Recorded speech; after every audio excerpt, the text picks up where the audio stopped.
નમસ્કાર, તમે જોઈ રહ્યા છો દમદાર ન્યૂઝ. સમાચાર મળી રહ્યા છે ભાવનગરના મહુવાથી. સુરતથી ઉના ચાલતી વગડિયા દાદા travels RTO register number GG03BT9907 બસના કંડક્ટર પરેશભાઈ સામંતભાઈ મકવાણા ગેરકાયદેસર રીતે ઇંગ્લિશ દારૂની હેરાફેરી કરતા હતા.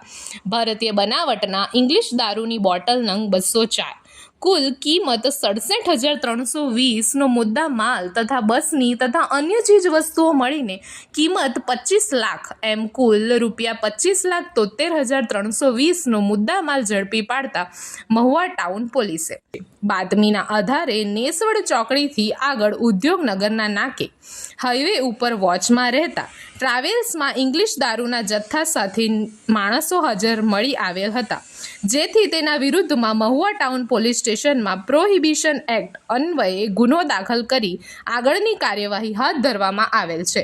દમદાર ન્યૂઝના તંત્રી પ્રવીણ કુમાર દ્વારા અહેવાલ.